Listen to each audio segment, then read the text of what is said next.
Tila napikon ang phenomenal box office star na si Vice Ganda sa isang nanay na naging bahagi ng studio audience ng Kapamilya at Kapuso noontime program na It's Showtime. Base sa isang video clip na napanood na sa TikTok, nakikita ang naging reaksyon ni Vice sa nanay ng isang bata. Nagpa-picture sa kanya sa loob ng studio ng It's Showtime. Mukhang hindi nga nagustuhan ng TV host comedian ang ginawang pamimilit at pagtulak ng naturang nanay sa kanyang anak para lamang makapagpa-picture kay Vice.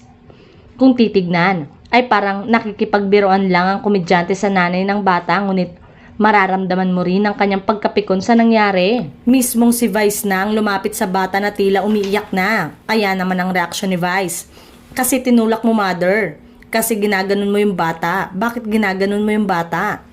Isa ang kwentong ito sa tinalakay sa latest episode ng Showbiz Update YouTube channel, kung saan nagbigay ng reaksyon ang host nitong si OG Diaz. Si Vice parang napikon doon sa nanay ng bata kasi yung bata umiiyak na, pero parang tinutulak pa rin para makapagpa-picture ka Vice. Iniistema na nga ni Vice simulang pagbabahagi ni Mama Ogs.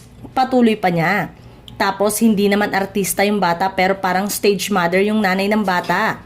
2 beses nang itinulak kunyari ni Vice yung ale para sabihin, "Huwag mo kasing itulak yung anak mo." Umiiyak na tuloy, say pa ng online host at talent manager.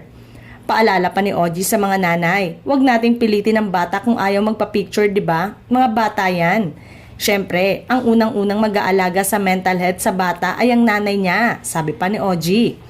Naiintindihan naman daw ni Mama Ogs ang trip ng nanay ng bata na magkaroon ng picture ang anak kasama si Vice para maibandera sa social media.